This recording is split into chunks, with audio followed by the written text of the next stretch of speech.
ओम शांति।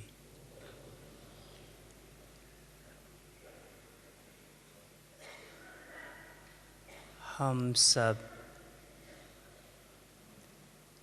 आत्माएं जिन आत्माओं पर परम आत्मा की विशेष कृपा दृष्टि पड़ी है, ऐसी विशेष आत्माएं प्रभु के नयनों के नूर आत्माएं,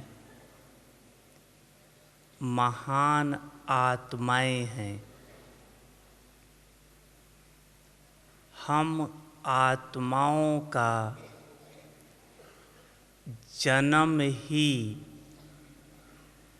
परमात्मा के ज्ञान और ब्रह्मा माँ के मुख के द्वारा हुआ। ऐसा दिव्य और श्रेष्ठ जन्म देवताओं का भी नहीं है। तो जिसका जन्म ही इतना श्रेष्ठ हो, जिसका बाप स्वयं परम आत्मा हो, भाग्य विधाता हो, जिसको पढ़ाने वाला त्रिकालदर्शी नॉलेजफुल टीचर हो, जिसकी सतगति करने वाला पतित पावन सतगुरु हो,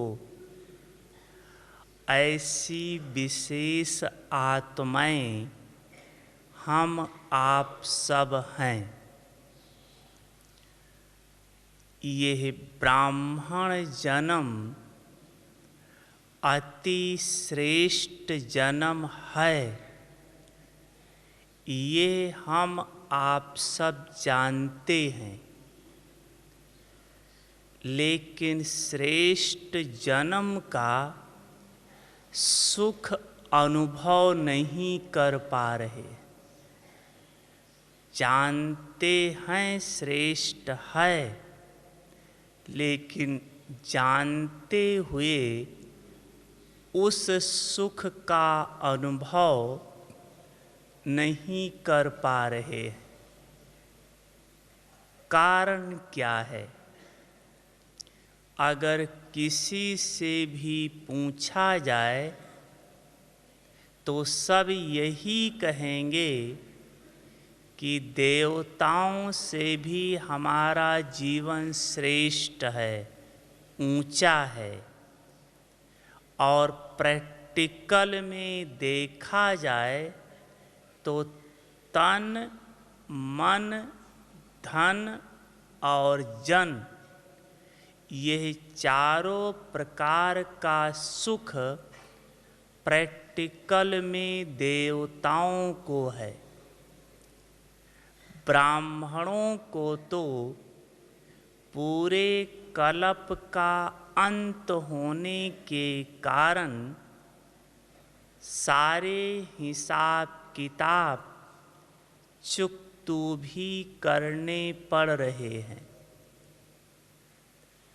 कभी तन की बीमारी, कभी मन में पास्ट संस्कार के बस मन की परेशानी, कभी धन की कमी, कभी संबंध अर्थात जन के द्वारा परेशानी, इस ब्राह्मण जन्म में है।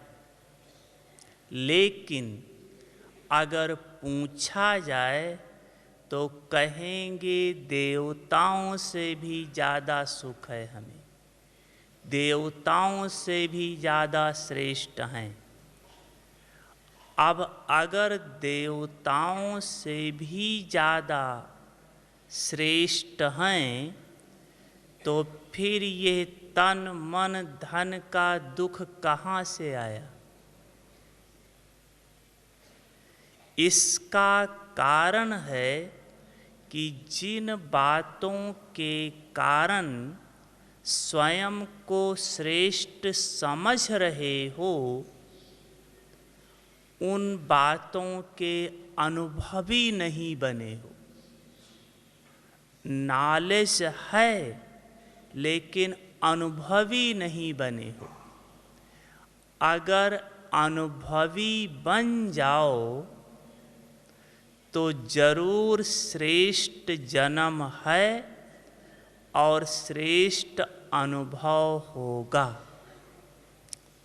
देवताओं के पास सब सुख है, भौतिक सुख, लेकिन सुख होते हुए भी सुख की अनुभूति नहीं है।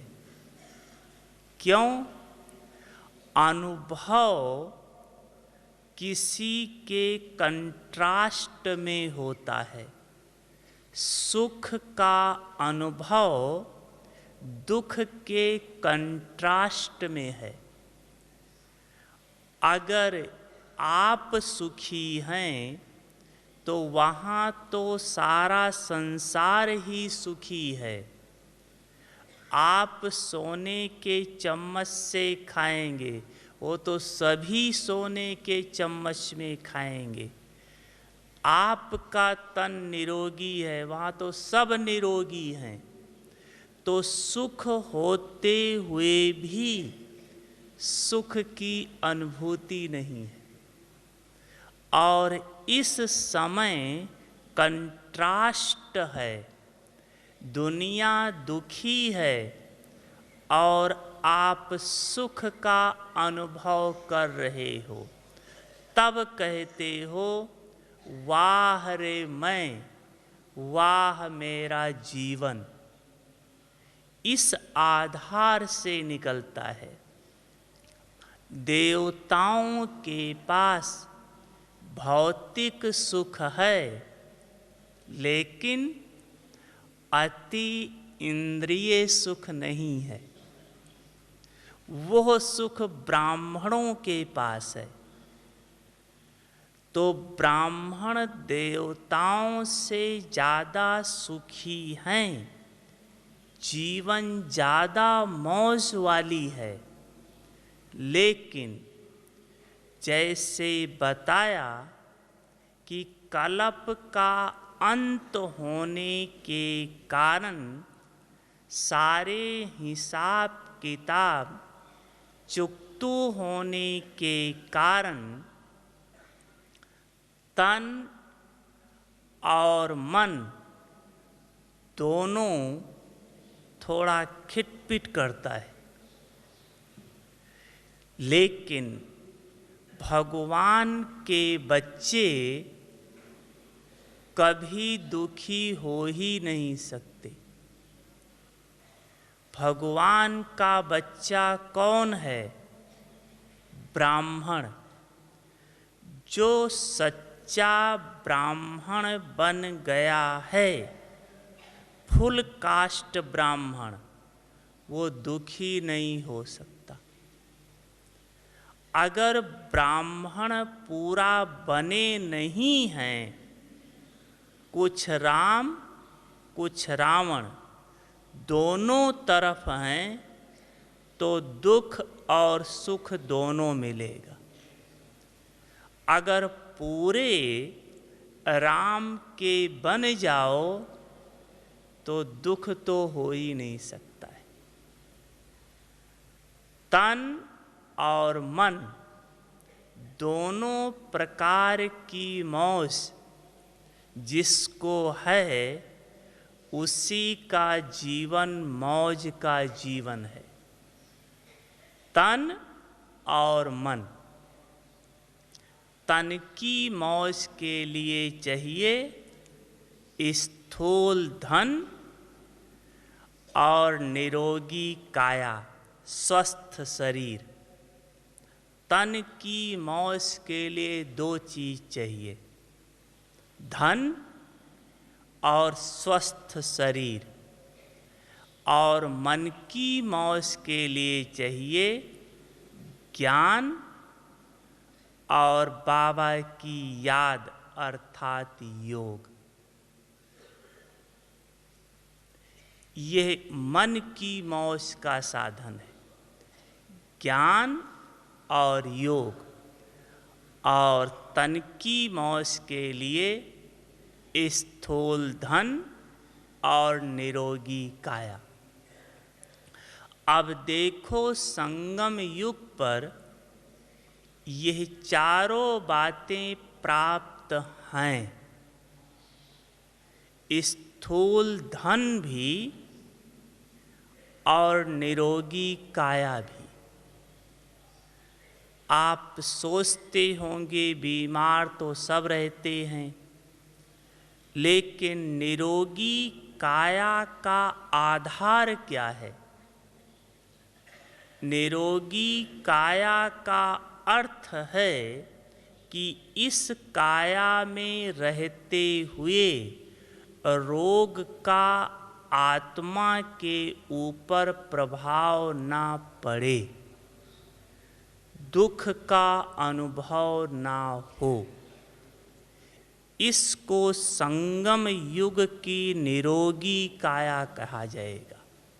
सतयुग की कंचन काया अलग है, संगम युग में कंचन काया नहीं है, लेकिन निरोगी काया अवश्य है।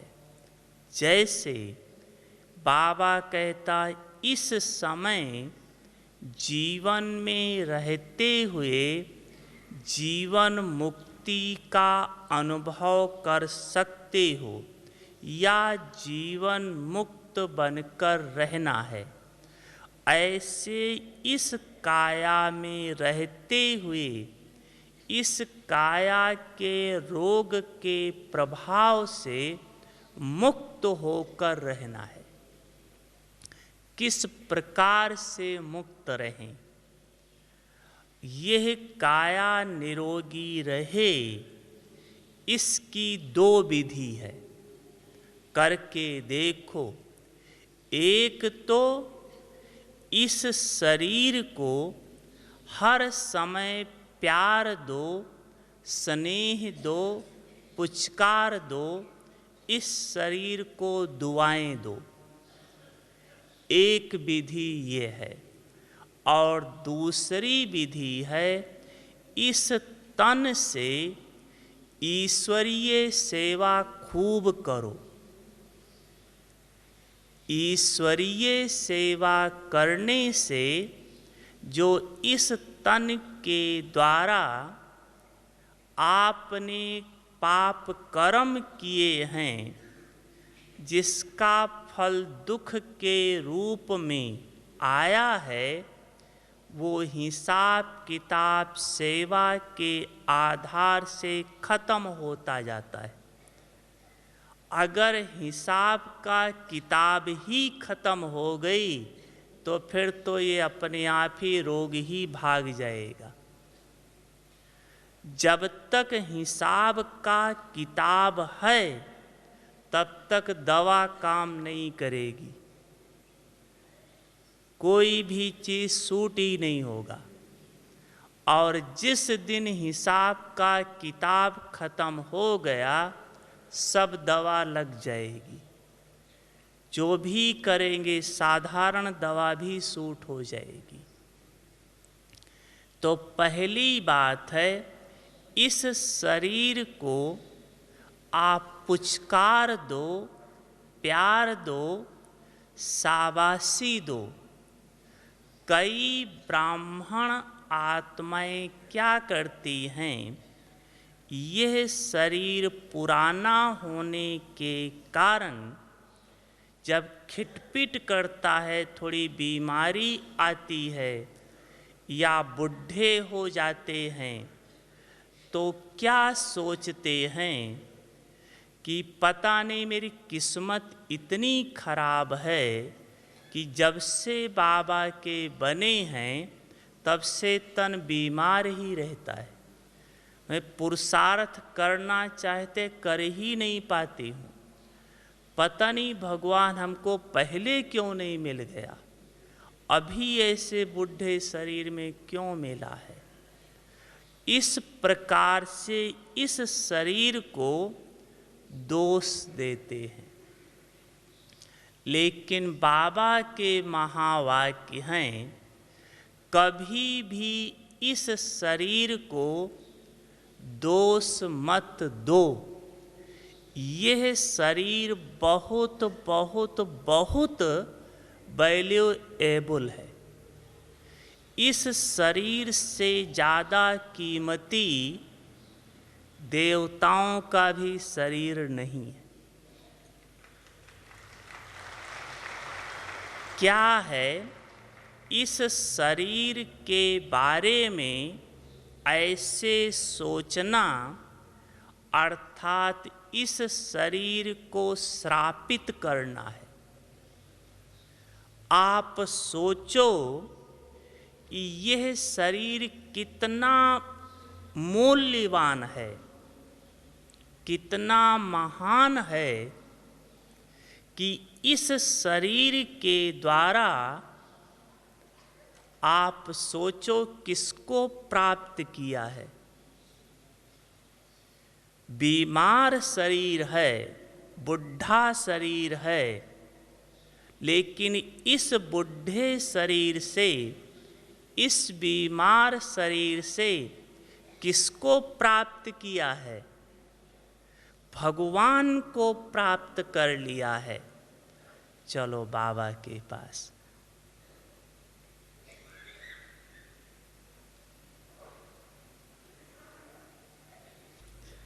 ओम शांति।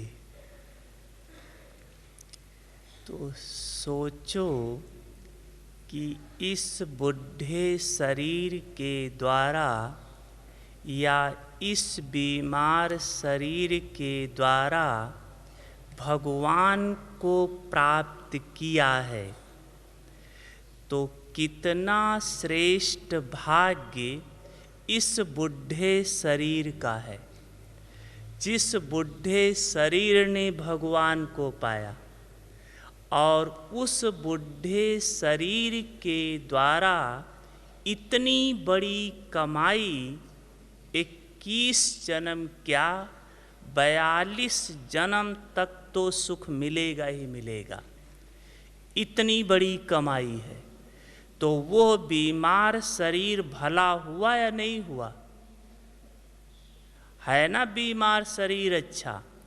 जब आपका शरीर बहुत अच्छा था, मोटा तगड़ा तंदुरुस्त था, तब भगवान नहीं मिला, तो वो शरीर अच्छा या बीमार शरीर अच्छा?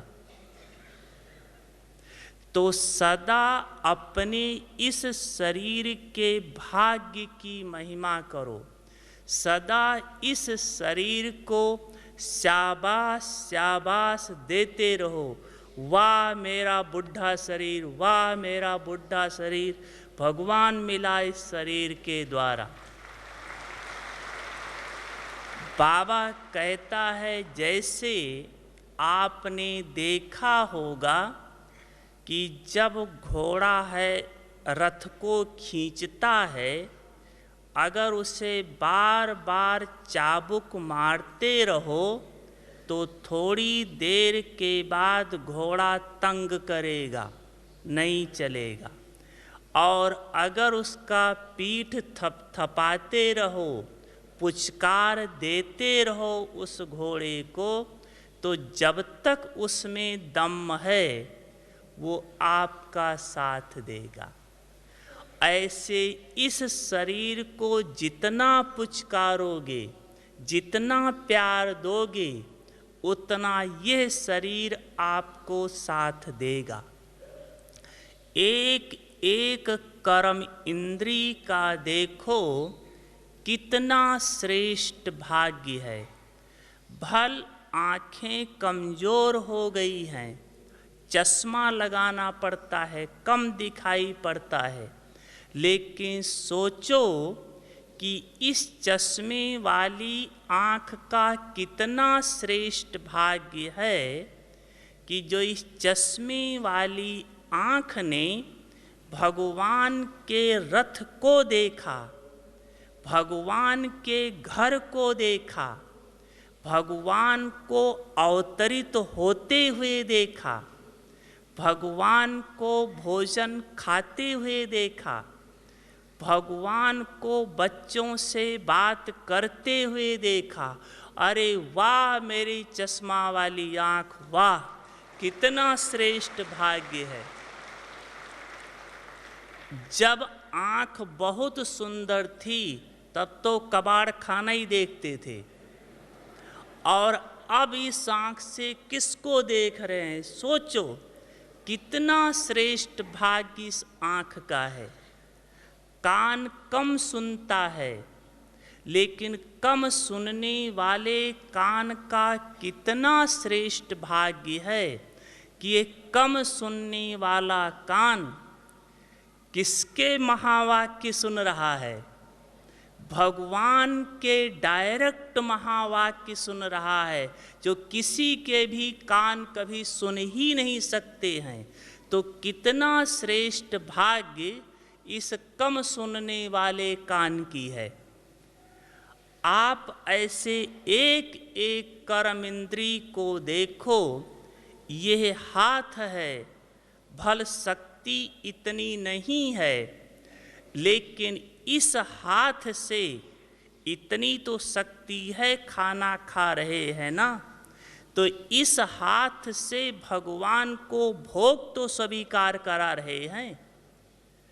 द्वापर युग से तो मूर्ति के आगे ऐसे ही रखा, अभी तो आपके हाथों का भोजन डायरेक्ट भगवान स्वीकार करता है। कितना श्रेष्ठ भाग्य है। इस हाथ से भगवान के रचे हुए यज्ञ की आप सेवा कर रहे हो।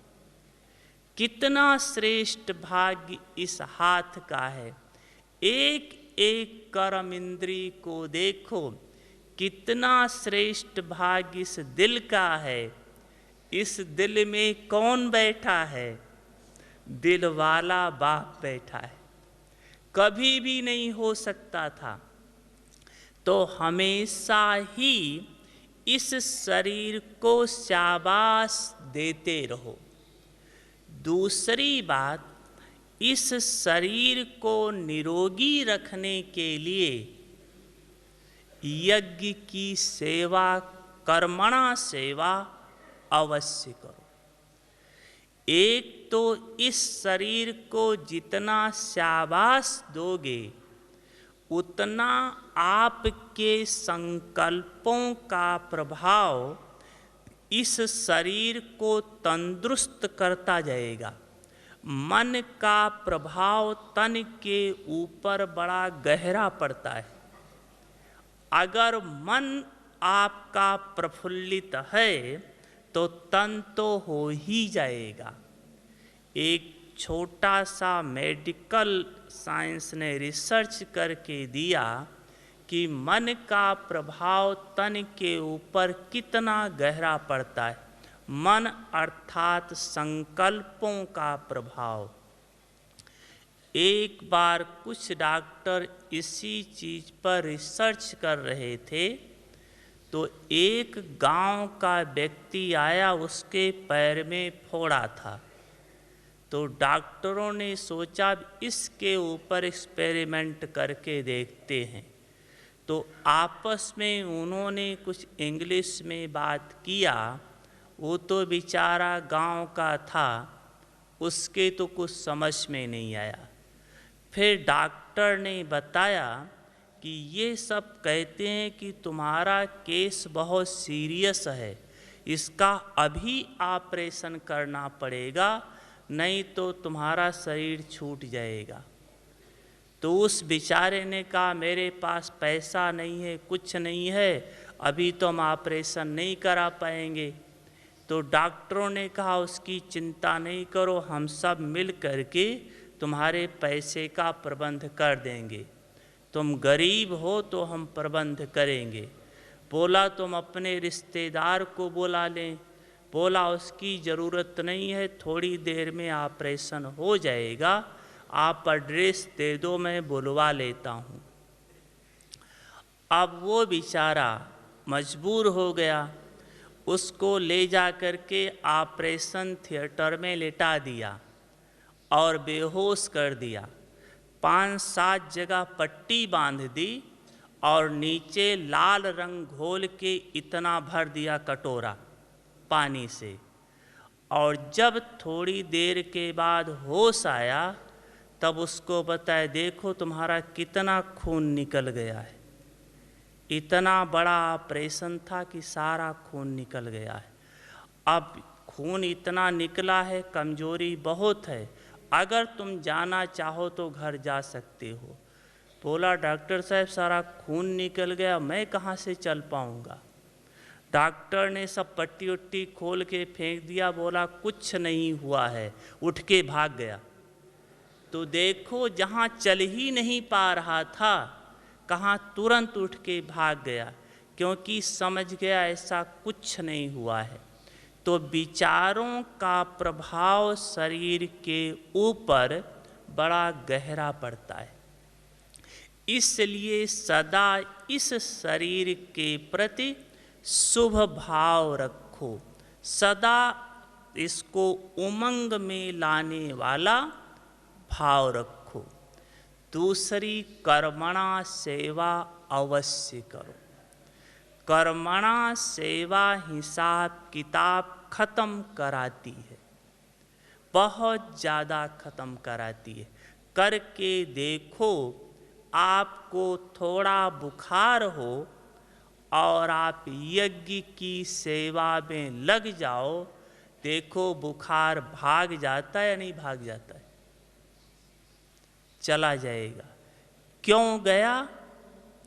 कारण यही कि सेवा किया, उसका हिसाब किताब खत्म हुआ। तो एक तो इसके प्रति शुभ भाव और दूसरा सेवा, तो आपका तन तंदुरुस्त होता जाएगा। अगर बीमारी आई भी, कोई बड़ी बीमारी आई, तो बड़ी बीमारी भी इस तन के द्वारा ना सेवा में विघ्न बनेगी, ना सेवा के द्वारा जो प्राप्ति होने वाली है उसमें विघ्न बनेगी। आपकी बीमारी भी सेवा कराती रहेगी, और अगर सेवा हुई तो प्राप्ति तो है ही है। किस विधि से? एक उदाहरण, अपनी गुलजार दादी हैं जिस तन में बाबा आता है, इनकी तबीयत जब खराब हुई थी, बॉम्बे ले गए थे ऑपरेशन कराने।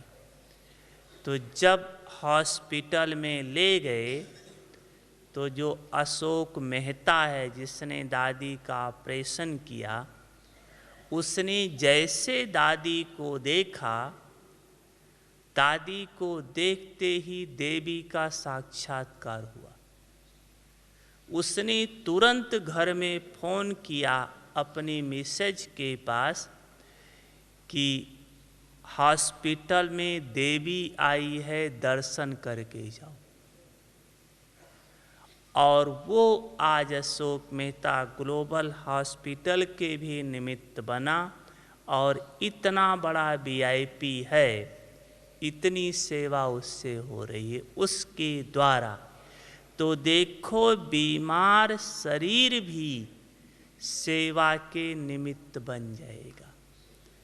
कभी भी बीमारी सेवा से या प्राप्ति से वंचित करे, ये ब्राह्मण जो सच्चे ब्राह्मण हैं हो नहीं सकता।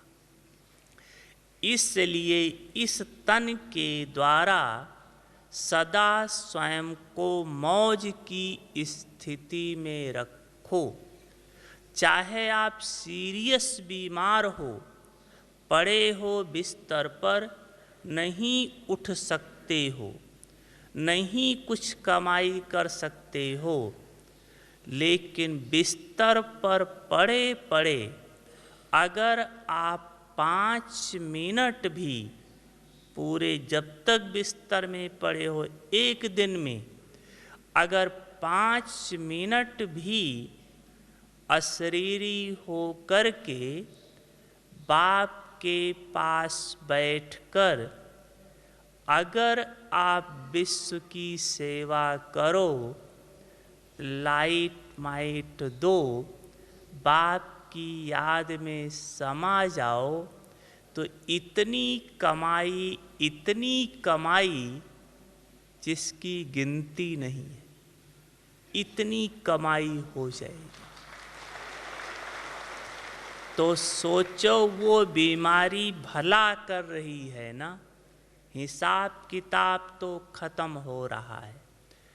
दूसरी बात, इस ब्राह्मण जन्म में मौज का सबसे बड़ा आधार है अपना मीठा बाबा।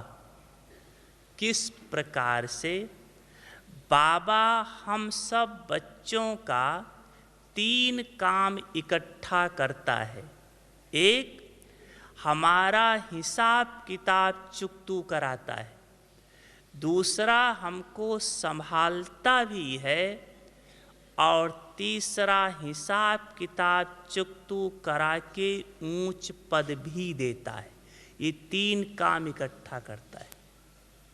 चूंकि हम सब ने पाप कर्म पहले करके आए हैं, उसका तो पौधा निकलना ही है, लेकिन भगवान बाप साथ में होने के कारण उस पौधे को बाबा वहीं खत्म कर देता है, आगे बढ़ने नहीं देता है। जैसे आप सबको अनुभव होगा कि जब कोई परिस्थिति आती है, विघ्न आता है, समस्या आती है, बाबा बाबा करने लगते हैं और देखता है बाबा कि जब यह बच्चा अब बिल्कुल बेसहारा हो गया है, फिर हर एक को अनुभव होगा, फिर बाप की मदद मिल जाती है। किसी न किसी के द्वारा, किसी न किसी प्रकार से, या बाबा डायरेक्ट मदद दे देता है। अनुभव होगा सबको। और जब देखा बाबा कि यह बच्चा फिर संभल गया, खड़ा हो गया, लेकिन अभी इसका हिसाब किताब बहुत है, फिर ठोकर लगती है, फिर गिरता है, फिर बाबा की मदद, फिर उठ जाता है। दुनिया में ठोकर लग के गिरा तो गिरा, कोई उठाने वाला नहीं है, लेकिन यहाँ बाबा संभालने वाला बैठा है। तो हिसाब किताब भी चुकतू करा देता है और संभाल भी लेता है। तो इससे बड़ी मौज की जीवन और क्या हो सकती है कि हिसाब किताब भी खत्म हो रहा है और बाबा संभाल भी रहा है। और खत्म होते होते ऊंच पद तो फिक्स ही है। सिर्फ हम ब्राह्मण की सोच में क्या गलती है, हम सिर्फ यही सोचते हैं कि सदा मेरा अच्छा ही होता रहे, बस यह सोच है। अच्छा होता रहे तो अच्छी बात है, लेकिन जो हम पाप कर्म करके आए हैं उसको कौन भोगेगा? किया तो हमने है ना, तो उसका भी तो फल मेरे सामने आएगा। तो यह रहे कि बाबा जो कुछ भी मेरे लिए कर रहा है बहुत कल्याणकारी हो रहा है। चाहे कितना कड़ा हिसाब किताब तन मन धन किसी का भी आया, लेकिन अगर आप सच्चे ब्राह्मण हैं तो आपके लिए कल्याणकारी है।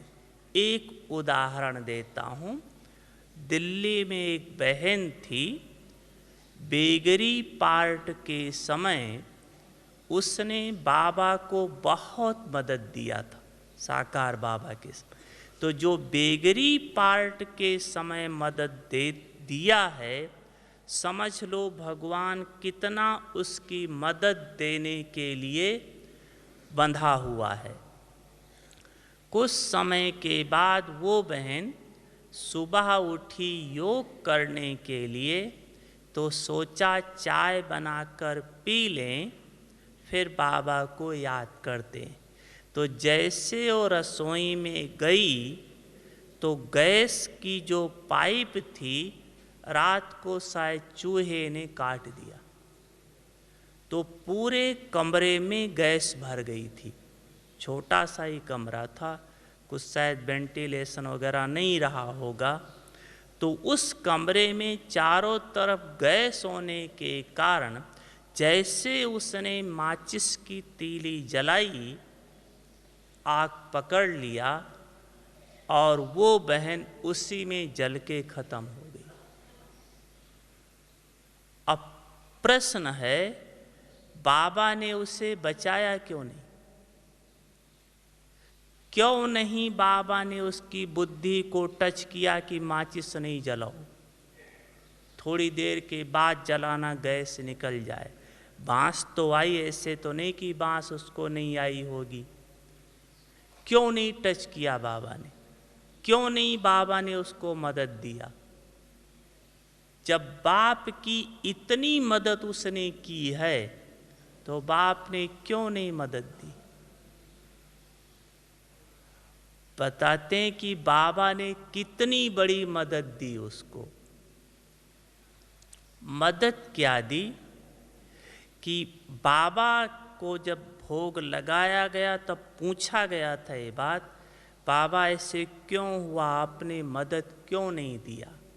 तो बाबा ने कहा था कि इसने बाप को मदद दी है, इसको ऊंचा पद देने के लिए बाप बांधायमान है। बाबा को ऊंचा पद देना ही है, लेकिन इस बच्ची के सिर के ऊपर इतना पापों का बोझा था जो कितना भी योग करती खत्म नहीं हो सकता था। इसलिए अब इसका सारा हिसाब किताब खत्म हो गया। अब इसका ऊंचा पद फिक्स है।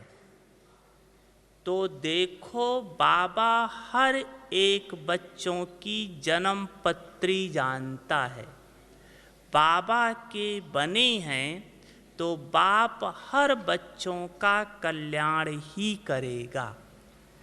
इसलिए इस जीवन में अगर कुछ भी हो रहा है तो सदा हमारे लिए कल्याणकारी है। कल्याण वहाँ होगा जहाँ श्रीमत की अवज्ञा है, उस कर्म में कल्याण। बाकी हर जगह कल्याणकारी पार्ट हो रहा है। इस स्मृति से सदा मौज में रहो। तो तन को मौज में रखने का पहला साधन निरोगी काया, और दूसरी बात है स्थूल धन। स्थूल धन भी आवश्यक है, क्योंकि बिना धन के सुख का अनुभव नहीं हो सकता है। बाबा ये कहता है कि बाप अंत तक बच्चों को दाल रोटी देने के लिए बांधायमान है। दुनिया भूखों मरेगी मरेगी, लेकिन बाप अपने बच्चों को भूखा मरने नहीं देगा। ये बाबा की गारंटी है। हम तो कभी कभी हंसी में कहते हैं कि दुनिया भूखा मरेगी और बाबा खिला खिला करके बच्चों को ले जाएगा। भूखे नहीं, खा खा के मरेंगे। देखो, अभी भी प्रैक्टिकल देखो। आप बाबा के घर में आए हो, 3:30 बजे से लेकर शुरू हो जाता है पीना। 2 बार पियो, 5 बार पियो, 10 बार दूध चाय पियो, कोई पूछने वाला नहीं है। 2 बार खाओ, 4 बार खाओ, कितना खाओ, कोई पूछने वाला नहीं है। कितना बाबा खिला रहा है ना प्रैक्टिकल। बाकी जो धन इस शरीर को चलाने के लिए चाहिए या सेवा के लिए चाहिए, वो जितनी आवश्यकता है, लालच नहीं। करोड़पति अरबपति नहीं बनेंगे। जितनी आवश्यकता है उतनी बाबा कहीं न कहीं से, किसी न किसी प्रकार से अवश्य देगा। किस आधार से? 2 बातें हैं।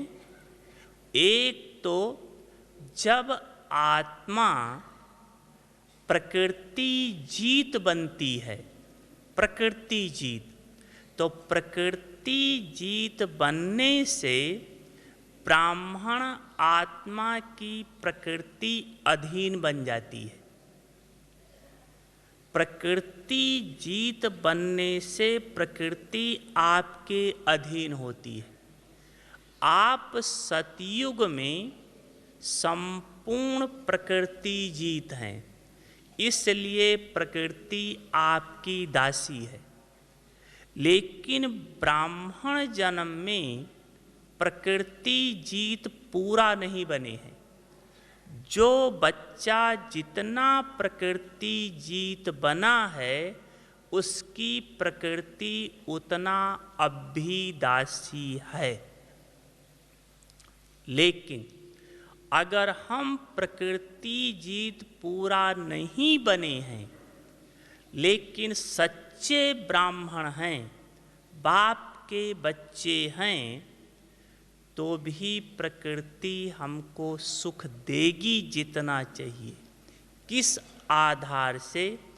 आप प्रकृति जीत हैं और शिव बाबा प्रकृति का पति है, मालिक है। तो जहाँ प्रकृति का पति होगा, वहाँ तो प्रकृति ऑटोमेटिक होगी ना। तो शिव बाबा किसके पास है? बच्चों के पास ना। तो प्रकृति किसके पास जाएगी? नेचुरल बच्चों के पास आएगी।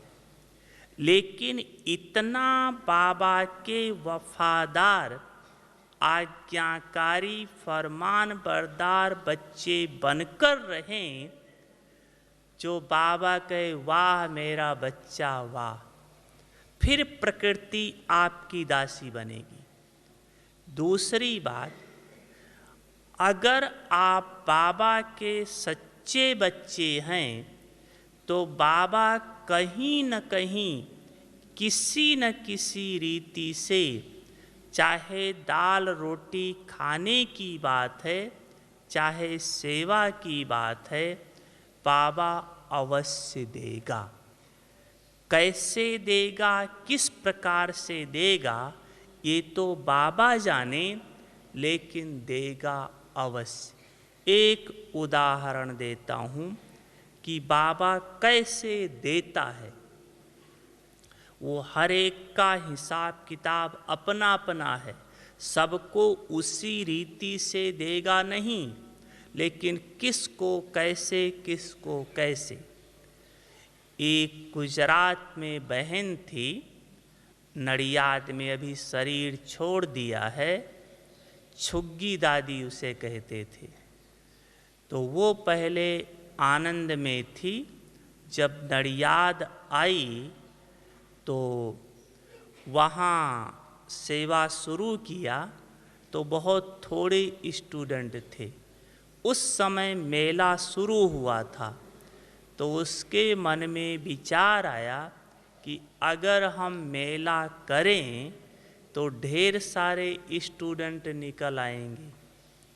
ऐसा सोचकर उसने दादी को लेटर लिखा। ये बाबा के अव्यक्त होने के बाद की बात है। तो दादी ने पूछा कितने पैसे हाथ में? बोला 10,000। तो दादी ने कहा फिर अभी थोड़ा और रुक जाओ, कुछ पैसे और हाथ में आ जाएं, क्योंकि मेले में 40-50 हज़ार से कम खर्चा नहीं होगा। आज से करीब 20-25-30 साल पहले की बात है। उस समय 40-50 हज़ार की वैल्यू थी। तो इसलिए कुछ दिन और रुक जाओ। लेकिन वो बहन सुबह जब योग में बैठती थी तो रोज़ बाबा से कहती थी, बाबा आप कहते हो कि मैं बच्चों की हर आस पूरी करता हूँ, जो बच्चे कहते हैं मैं बाप बच्चों का भी कहना मानता हूँ। बाबा मुझे मेला करना है, पैसा चाहिए। बाबा मुझे मेला करना है, पैसा चाहिए। ऐसे वो रोज़ बाबा से सुबह योग में कहती थी। तो एक दिन क्या हुआ, एक भाई आया और छुग्गी दादी बैठी थी अंदर। तो जैसे वो आया, आते उसने सबसे पहला प्रश्न किया, आपका नाम लक्ष्मी है क्या? पहले का नाम लक्ष्मी था। तो उसने कहा इससे आपको क्या मतलब, आकर आप म्यूजियम देखो समझो। तब तक दूसरा प्रश्न किया, क्या आपकी इतनी उम्र में शादी हुई थी क्या? तो जो प्रश्न पूछ रहा था एक्यूरेट था। तो वो छुग्गी दादी के आपसे क्या मतलब है इन बातों से? आप आओ बाबा का ज्ञान सुनो, इन सब बातों से क्या मतलब? तब तक तीसरा प्रश्न पूछा कि आपको दहेज में 40,000 रुपये मिले थे, आपको मालूम है क्या? तो इन्होंने कहा मुझे नहीं मालूम है। तो फिर बोला अच्छा आपका पति मर गया था 1 साल के अंदर, जो बात है सब सत्य है।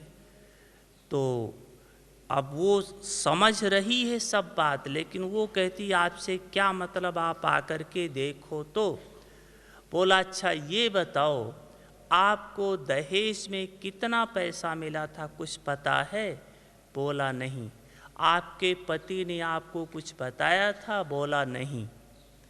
तो उसने कहा कि आपका पति और हम दोनों गहरे दोस्त थे और हमें बिजनेस में बहुत घाटा लग गया था। आपके पति ने वो रुपए सब हमको दे दिए थे और हम ये रुपए आपको वापस करने आए।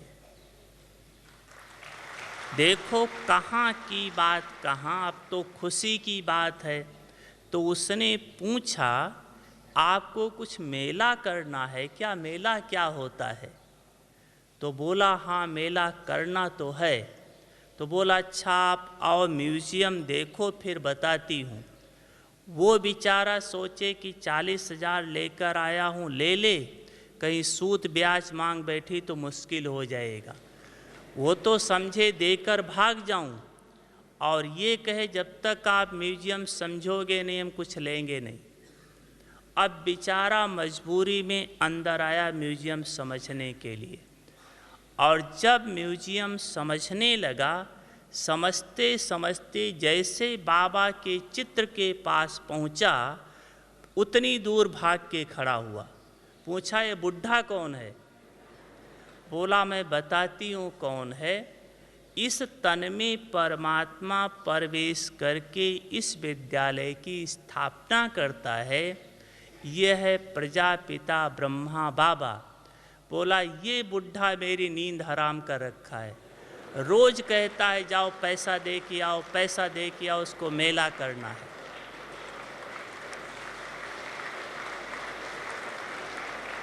तो कहाँ से किस प्रकार से बाबा देगा वो बाबा जानता है। हर आत्मा के अपने हिसाब किताब के आधार से। इसलिए धन की जितनी आवश्यकता है बाबा इस ब्राह्मण जन्म में पूरी करेगा। कई ब्राह्मणों को ये होता है कि मैं खूब धनवान होता तो खूब पैसा यज्ञ में देता, लेकिन आप यह शब्द भी तो याद रखो कि बाबा कहता साहूकार के 50,000 और गरीब के 5 रुपये बराबर हैं। तो जब आपने 5 दिया तो 50,000 तो दे दिया ना। इसलिए कभी भी ये नहीं सोचो कि धन की कमी है, नहीं। भाग्य विधाता ही आपका बाप है, कमी कोई चीज़ की नहीं। तो सदा यह स्मृति रहे कि जिसको दुनिया देख नहीं सकती, स्वप्न में भी नहीं पा सकती, मैंने उसको साकार में पा लिया है। मेरा सर्व संबंधी बन गया है। वाह रे मैं, वाह मेरा भाग्य, वाह ड्रामा, वाह वाह बाबा वाह। अच्छा, ओम शांति।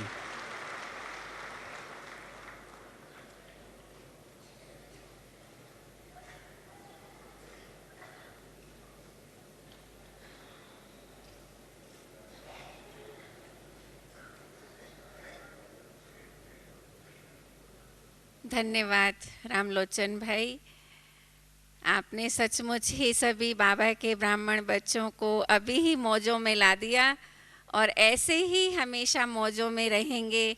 आपने बहुत सुंदर प्रैक्टिकल में उदाहरण देकर हम कैसे ब्राह्मण जीवन में हल्के रहें और उड़ते रहें उसकी युक्तियाँ बताई। आपका बहुत बहुत धन्यवाद।